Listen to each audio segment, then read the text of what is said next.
afternoon, everybody. This session, as the word says, is Deep Tech Horizon. I am sitting with a really set of stellar people. So some of the students at the back, I mean, if you really want to look up to people, here they are. They get it. And I had to go back to Google, what is deep? So I don't know what deep means, so I said, let me just check, and then let me help myself. Gehra. Gehra. तो जिसमें गहराई हो, or it's not meant for everybody. It's not easy to go into the deep end of the pool. It's not easy to go into the oceans. It's not easy to try out stuff that is gehra. So for some of these people who live it every single day of their life, I'm really glad to have them. And I'm going to have each one quickly introduce themselves. And what is your gehrai? What did you love being deep about? And are you doing exactly what you ever wanted to do? Rakshit, Bhatt. I'm Rakshit and I'm one of the co-founders and currently the VP of Product Development at GalaxEye Space. Let me give you a little bit introduction about what GalaxEye is. So we are a space tech company. We are building a constellation of satellites around the Earth. And the speciality is that this constellation will have the capability to image or provide an image over any location on the Earth, a cloud-free image over any location of the Earth at any time of the day. And this kind of data is extremely critical for strengthening national security, for empowering farmers by reducing their financial risk, or fighting climate change.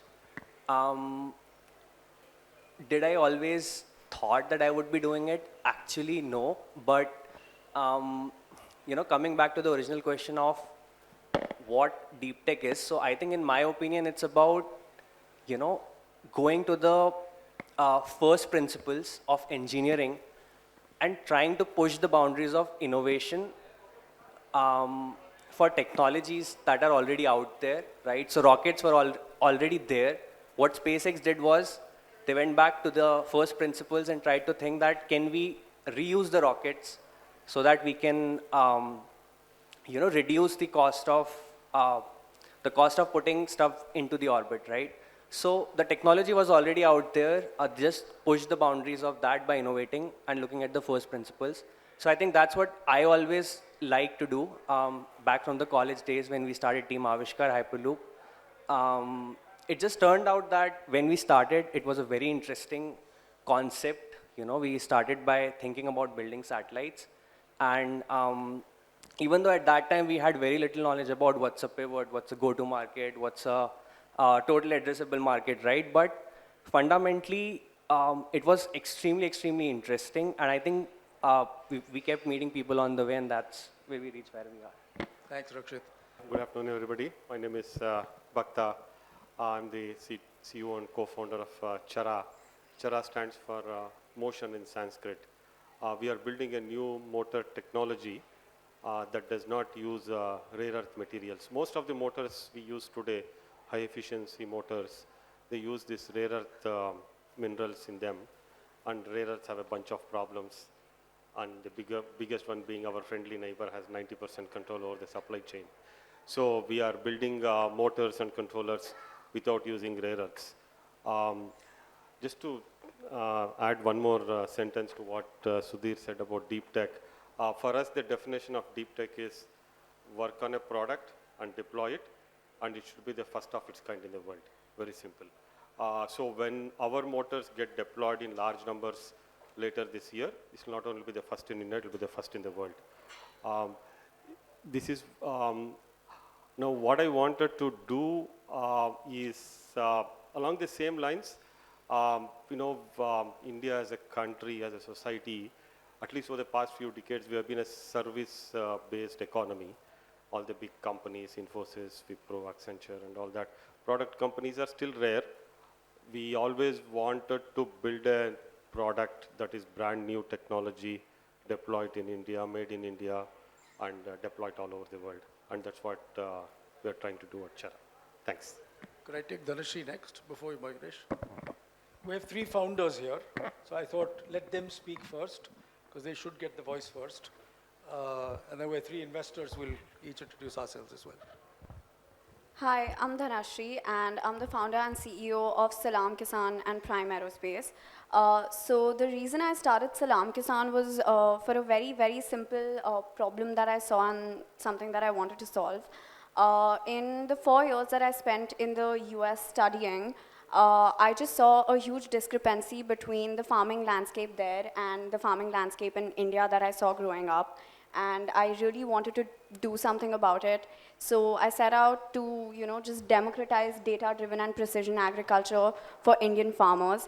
And to answer your question of what deep tech means to us at all, like both of my companies and for all the work that we're doing, it's essentially taking more complex technologies and making it accessible to people and making it useful for everyday usage of people, because one of the other important factors is also, like, when you look at the Indian scenario and the country at large, 66% of our population is engaged in agriculture in some way or form. So it's using more complex technology and helping them on the day-to-day. That's a great combination. So we have these founders. You see their websites. They'll write words first. It's really a matter of phenomenal regard for them, for some of them, because this doesn't come easy to be the first in anything that you want to ever do. One is just rank number one. But when you get back to basic sciences, go back to first principles, that means you're really thinking about inventing something here in India, and as most of them say, made in India, but for the world. So great to have three founders here. I'll now switch to Mayuresh. Hi, my name is Mayuresh Raut. I am a co-founder at Seafund. We are an early stage deep tech fund. Thanks for having us here, and it's a pleasure to see some young minds trying to have a crack at really deep fundamental problems. And if you were to ask me even 5-6 years back, sitting now, if my first few investments would come in areas like semiconductors, making cells for batteries, I would have probably laughed at myself. But that's the journey we've traversed from 2017, 2018 to now. Things are absolutely brilliant, and there can't be any better times. As for me, I grew up in an India which there were constraints, and all parents goaded their kids to either do engineering or medicine. So I'm that vintage, probably a little. Some of us are. I was an engineer, did material science and engineering. My master's project, in fact, was making high temperature composites for rockets, working for the Department of Defense in the US. But ironically enough, I have not worked a single day in that industry. How did I find myself in the venture capital industry? I had an idea that at the end point of what I wanted to do would be managing some money, whether it was private equity, whether it was hedge funds, I didn't know. But then things happened. I ended up in Bangalore. I was the first lot that was hired by GE to do data science. It was called data science then. It became analytics, became machine learning, and AI, as you all know it now. And then found my way making angel investments 2011. Then we ran a informal group of INSEAD alums as an angel network. And then obviously when a bunch of people get together, there's only 2-3 guys doing the hard work. The other guys are riding on the coattails. And 2 or 3 of us wanted to do this. And if that's what you want to do, then the logical line ends up with a fund. So started off with a fund. 2018, we started deploying. The first fund was, we were not fearless like Vishesh to make really deep tech investments, and neither was there a comfort level with our investors. But that's how we started off, and the second fund, as I mentioned earlier, going deeper into deep tech. Vishesh, I met, I think, 12 years ago, approximately, and he was at the time already an investor in a semiconductor company. And I saw Vishesh at that time, and I said, my God, when will we do more of this in India? And he then subsequently set up a fund. And let me give you just a quick snapshot of both Mayuresh's portfolio and Vishesh's portfolio. Some of the language there is important for all of us to read today because it's going to become very relevant 5 years from now. So they're investors in flying taxis, which you don't see them today, but you get to see them. So if you really want to know what's likely to come in the near term, then go to Mayuresh's portfolio and Vishesh's portfolio. You'll see electrolyzers, which means the hydrogen economy. Only the ministers of energy will talk about it and transportation, and they actually invest in it. Synthetic biology, quantum, all of the language that probably is not mainstream. It's not Rasgulla, Gulab Jamun today. It's going to happen tomorrow. Vishesh, and I'll start off questioning. Like, why do you look into the future? Are you happy with the current? It sort of connects back to my past, and I think you asked this question on, what did you really want to do and where have you ended? I think 20 years ago, really, when I started my career, there was a plan for me to inherit a business in the pharmaceutical space, which was in the family business. We were making certain products which were truly unique to us, process efficiency, product efficiency, and a very viable business. Of course, that didn't go to plan. And I very serendipitously ended up getting hired into a venture capital fund. And I think I sort of carried the past. I sort of carried the past with me to say that, hey, if you have to go out, build a business for the 10-year forward-looking or invest in a business that's 10-year forward-looking, from a pure first principles, this business has to competitively survive 10 years and make money 10 years and then sort of generate shareholder value. And if I had to sort of draw that back to saying if I have to be successful 10 years ahead, I can't be doing the present. I've got to be doing something relevant in the future. And I got to be working with folks who have a very unique insight which is not common about the future, right? And this insight would then allow you to build a business which is competitively sound, that realizes meaningful returns in the long run, right? So part of the need to look into the future simply arises from the fact that you're building companies 10 years ahead that needs to competitively defend itself and survive its time. So to us, it's just pure first principles of saying you have no choice but to look into the future because you're building companies going down in the future. Fantastic. And maybe I'll just give a minute as to what excites us at Celesta. And essentially, when for us, deep tech, as investors, we need to sort of think about world's first scenarios. But also for us, it's also important for us to understand, like Dhanashree said, in what time frame will it be really deeply useful? Can we really make it extremely important in the daily lives of people? And so our sort of view on deep tech is also in context of time. You said 10 years, we think about 5 years. And essentially, we think that there are certain emerging applications the world needs desperately. Like we cannot get past on the road, right? So flying taxis need to be made if we're not going to have elevated roads to satisfy us. Otherwise, we're going to take 2 hours to come here, and there's no interest to come here, right? We could be doing this on video and get out of this ability to go and meet people in person. So we want to look at mass adoption in about 5 to 7 years, look at a trend, and then, like he said, the current day technologies or the current infrastructure that is being used today to even prototype or paint the future does not exist. So, for example, for Bhaktha, rare earth is in its own definition rare. It is not available. It is now a geopolitical issue that a single country controls the ownership, the supply, the price of those materials, and therefore holds to ransom every intent of every one of us here to go electric. And if that is the scenario, then it energizes people like Bhaktha and his co-founders and his team that he's built to actually look at first principles. How do I make a motor without using the rare earth? And I think, and therefore, each one of us are motivated by this entire challenge that the current construct is not good enough. In fact, it's woefully inadequate. And in that context, therefore, is India ripe?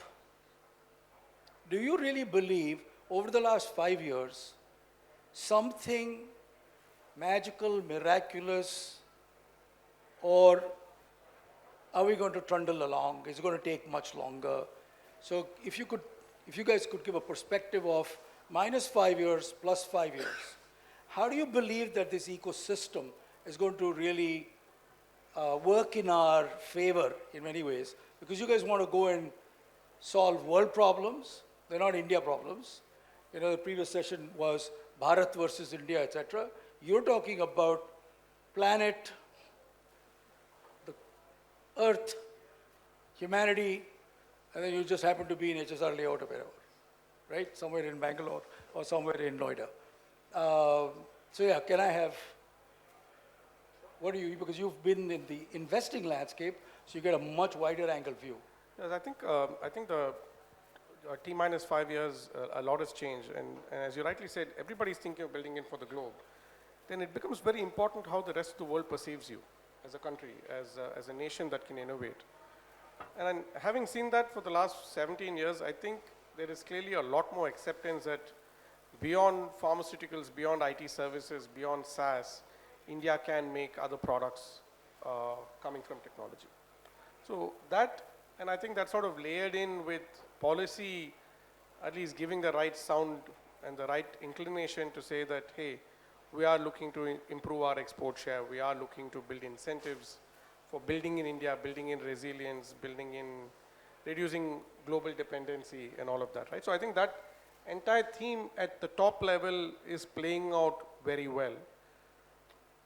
What hadn't happened as much before as what's happening now is just the participation from academia, the participation from industry, and just not having the fear of failing is really what's propelling forward for people from bottom up to innovate.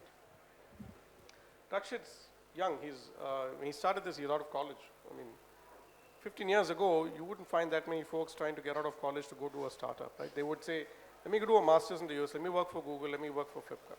But today, the fear of, oh, what happens if I don't get this right, just doesn't exist. And that's the prime ingredient for innovation to flourish.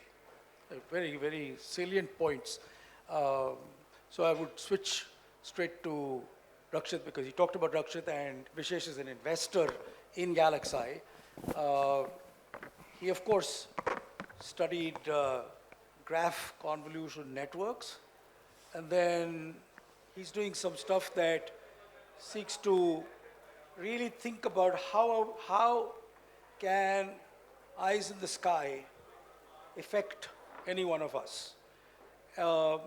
If you see what GalaxEye has been attempting to do is really look at agriculture, look at aquaculture, looking at defense, sovereignty issues. It's a very wide spectrum. And therefore, let's go to hyperspectral. Tell us something about the engineering. And is the ecosystem going to support you? Will you really be able to be world-beating in nature? And living in Bangalore, does it help you? Okay. Yeah, I think flying taxis will solve it. Yeah, no, but Just hold your mic. yeah, so what I feel is that, as Vishesh pointed out, right, I think in the last 5 years, so I feel that there are like 3 to 4 components of what it will take for us to become successful in our specific industry. Number one is definitely the risk appetite of the founders and the investors. Number two is how much we can push the boundaries of innovation. Number three is the support and interest from the government in both in creating regulatory bodies as well as policies, because this industry is very new. It has majorly been, like ISRO, Indian Space Research Organization, has been the primary body dealing with any space tech innovations in the past, right? So, and the final element is, of course, us being able to create a significant business out of whatever technology we are building, right? Because you can't build a startup or a business unless that final element is completed. So, sorry, what was the second part of your question? Are you getting enough support Yeah. So I to think really become world beating in nature? yeah. So Does the Indian Space Research Organization support you? yeah, so I think regarding your initial statement as well, right, whether we are reaching the peak, I think the first element of founders and investors' risk appetite came like about 4 to 5 years ago. It was there at a very niche level, but really it has exploded in the last 4 or 5 years. Technology has also matured quite a lot for us to attempt a lot of these innovations, right? But at the end of day, we obviously need to accelerate developments, and for that we need access to a lot of facilities that have already existed, which have already been created as a result of our super rich space history, right? And second thing is we need some policies or regulations in place, or a regulatory body in place, so that we have a proper channel to approach these government organizations in order to get access to their resources, their facilities, their knowledge, right? So there was an Indian space policy that came up in 2023, and InSpace was also created as a result of it. And we have seen a lot of acceleration into these developments in the last 1 year, right? So I think technology has ripened, the risk appetite was there, and the interest and the support from the government is now being realized, and I think the final element is us being able to mix all of them and create a business out of it. And I think in the next 3 4 years we are going to see that as well. Thanks, Rakshit. I have the next question for Mayuresh. So deep tech, for us as investors, you need to have deep business and you need deep finance in addition to deep tech. So unless business, finance, and technology really come together, we don't make investment returns, and there is atrophy because if you stretch time too much, your IRRs don't come. And therefore, in that context, do you get to see cross-functional teams early on, or do you need to build them as you go? See, let's not kid ourselves. He's an exception, but most often founders in the deep tech space have either studied or have worked in that space for a period of time, several years, maybe even decades. There might be some who come orthogonally at it and blow out all these assumptions, but they're more an exception than norm. Having said that, if most incremental innovation happens along set paths and the expectations are known. But when there are intersectional plays, that's when magic happens. That's when you have these enormous leaps, which are a direct result of diverse cultures, diverse disciplines, diverse identities working together. So absolutely, intersectional plays are something that have been historically, that have enabled us to advance and leapfrog technologies, and going forward also that will be the case. Additionally, you have to understand that most fundamental achievements have always been at the cross sections of several industries. Basic research on top of that tied to applied research has always been an intersectional play. And that we are big votaries of that, and most of our portfolio also kind of justifies this kind of a line of thinking. Oh, that's great. So I'll just amplify once more, So I think Vishesh brought in an important point that research and academic support is now, I think we haven't seen this, at least I haven't seen it for the last 40 years, in the level of support and effort that professors are making at our leading institutes of various institutes. I would say whether it is in biotechnology, or whether it's in space, or IIT Madras, IIT Delhi, Kanpur, wherever, right? So that's one big point. Academic depth, where the research would have begun 20 years ago, and is sort of now manifesting itself into application layers, you're saying that's available. The second, Rakshit brought out is that the government and the government agencies that often in most countries would be the early investors in research beyond the academic zone, all the support, the grants, that each country must build its own intellectual property. It must have its own sovereignty over what is relevant for itself, whether it's materials, whether it is certain products, or for its own, literally, for its own defense capacity. And so the government has extended its armory, whether it's from ISRO or whether it is Department of Defense, the DRDO, all the labs are now open to early stage companies like ourselves to come, embrace it, and take it to market. Is that fair to say? So 2 points that are coming through right now, and I wasn't there 30 years ago. It's in greater momentum today. And therefore, let me ask you, Dhanashree, now you want to take these complex research and then apply it in a 5,000-year-old industry called agriculture, where not much has changed because the sun and the soil have stayed similar. And you're trying to actually switch the track with precision agriculture, and you're trying to deploy all kinds of technology. So when you get onto the ground, there's anything but tailwind in your favor. Yeah? So the tailwind is probably technology, but the headwind is us as humanity.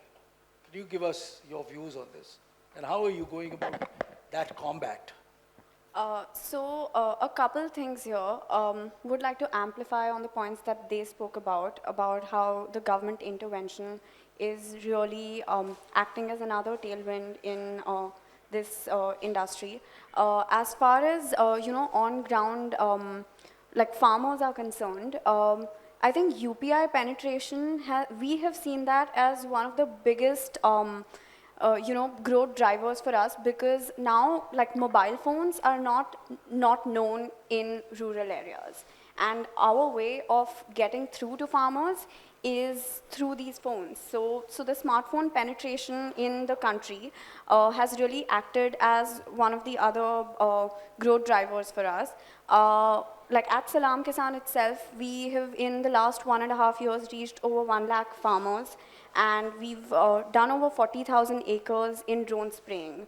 So this was all in a year, and this is all because there is that high tech adoption that we are seeing, and there is a very high level of educational change and transformation that we are seeing also from the government incentivization of various things. One of the other things here is like we've ourselves worked on a couple projects with the World Bank, World Economic Forum. So there's a lot of investment that's been, pushed into precision agriculture, into drone technology, into the agriculture ecosystem of the country. So all of these are acting as very big factors in pushing it with farmers. You know, everybody talks about deep tech needs patient capital. Vishesh, do you find patient founders? I think the ones we work with. Because we are in the era of quick commerce. Yeah. We want things done in 10 minutes. These things take 10 years. Yeah, I think it sort of alludes, I think, a part of what the point he made as well. Many of them actually come from having spent a lot of time in this sector, and I think we also make it a point to let them know that this whole world of entrepreneurship, as much as it's made very glamorous by various people, is actually a very painful and long winding journey. And more often than not, as long as you're motivated by the cause, oftentimes financial returns are just byproducts. So I think we try and make sure we have these conversations enough, as much as we can, even in the open, so that people really know that they're in this for a very long haul. I mean, if you're exiting in 3 to 5 years, you have to consider yourself very lucky. In most cases, you're building this for a decade, 2 decades as well. Yeah. And therefore, in that context, Bhaktha, you've done a startup before, sold it. It was a fast-paced, widespread play that you did in EasyTap, right?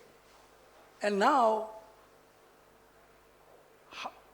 the question to people in deep tech is, what sort of metrics do you measure yourself with in this long period of build. But deep tech takes time to build. And in that build period, you need patience. And then you have this external factor of various investors and the whole market is waiting or whatever it is. But your own internal metrics, could you tell us as other founders over here, because we don't have revenue, we don't have LTV, we don't have all this CAC and we've got all this language that commerce uses. But you're nowhere near the word commerce when you started out. You have a hope and you have to have some metrics. Is it milestones? So when you use the word deep, like how do you drive those metrics? And I'll ask Rakshit also the same question. Because sometimes it's only engineering metrics. And so how do you satisfy yourself that you can celebrate a cake can be cut on the shop floor or in the R&D lab that, whoa, man, we got it. But actually there's no dollars at the door. That's the toughest part of doing a deep tech startup, a company. So another definition of deep tech is you're about 5 years from a product market fit and another couple of years to any meaningful revenue. So it's a long haul. And we need patient founders first, more than patient capital. So the metrics is a very hard one for us. When we go and talk to investors, how do we measure ourselves against, the existing metrics? They talk something like CAC. I didn't know what a CAC was till I started EasyTap. Things like that.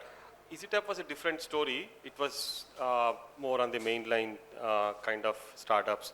What we are doing now is completely different. The risk is very high. So the metrics at a higher level, we still go by the same startup principle. Are you solving a real problem? Are you solving the 1 billion problem or the 100 billion problem or some other larger number problem? And the only metric, if we can call it so, is the customer interest. Are customers ready to accept this new technology and deploy it? I think that is pretty much the only metric we can go with for the first several years.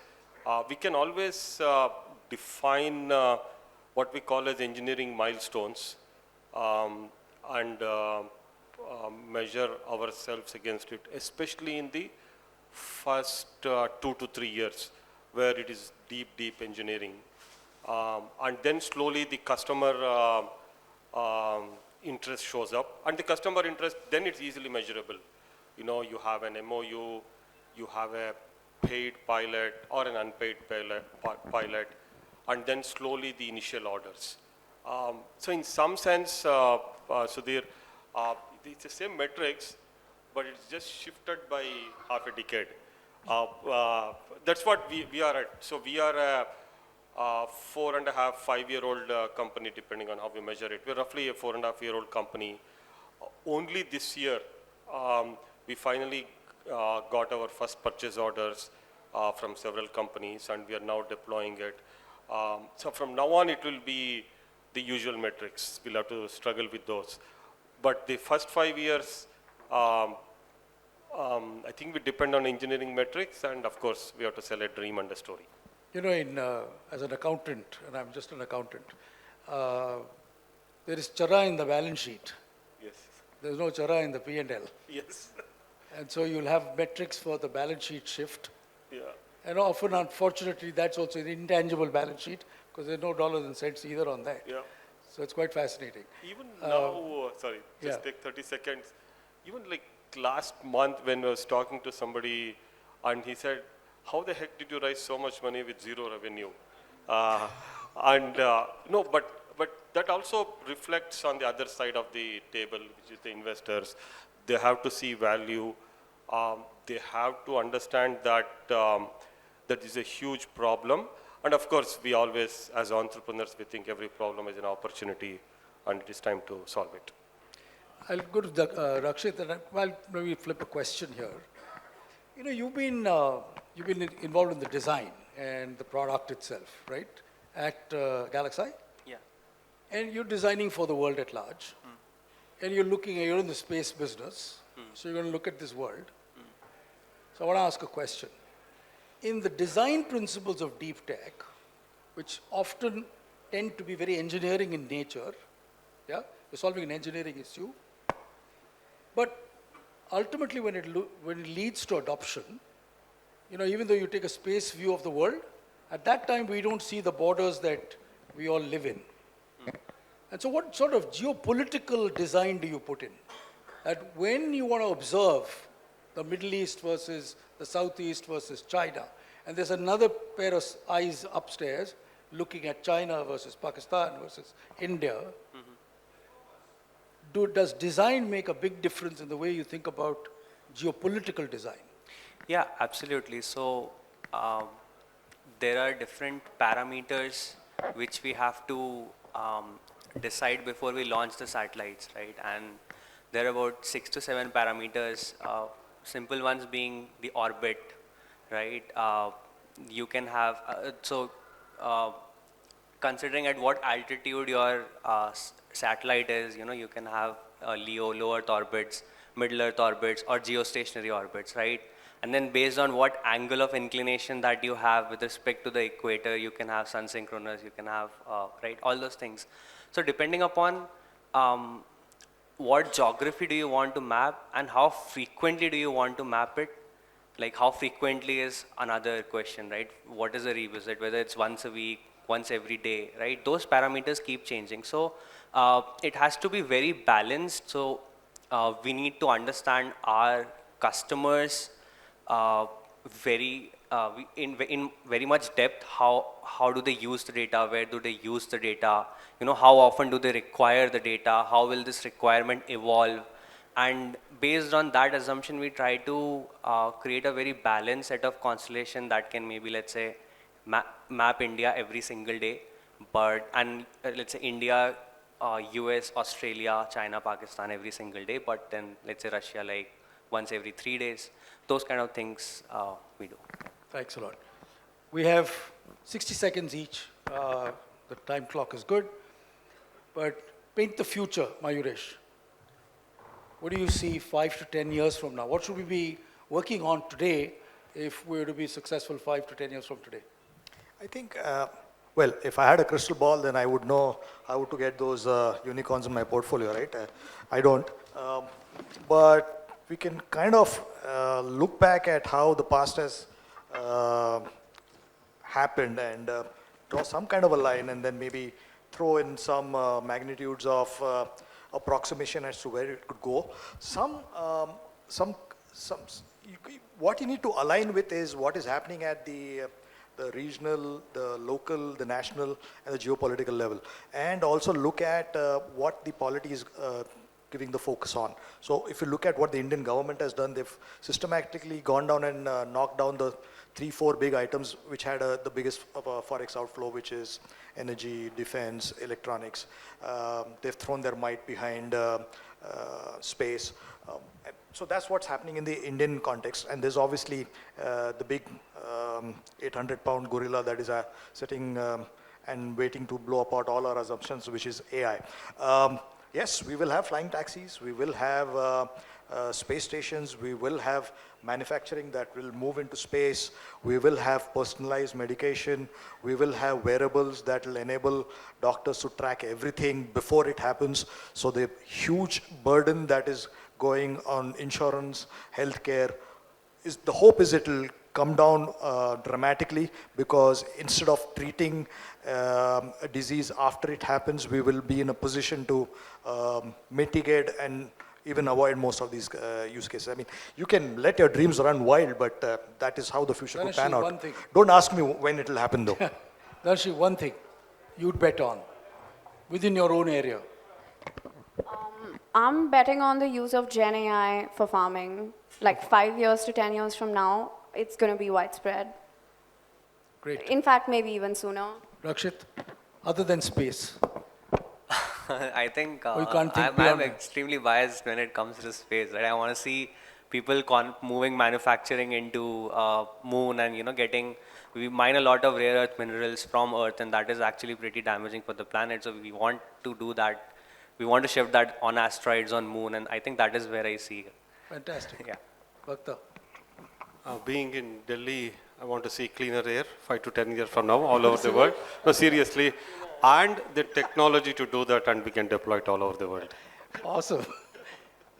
Vishesh. I think if we just have to survive longer, there are two things that matter to me. One is how do you solve for energy? So there are ways to do nuclear energy, bring down the cost of energy, make it accessible. Second is if there are ways to use synthetic biology to make materials, you don't have to then be restricted by resources in the past. Those are two ways to probably sustain an expanding population on Earth. Fantastic. But let me just say that for me, personally, if you've got to achieve that, what's written on top, just surround yourself with breakthrough talent. Thanks a lot to each one of you. You've made this panel engaging, exciting, and I do hope you guys enjoyed yourselves. Thank you. Thank you very much.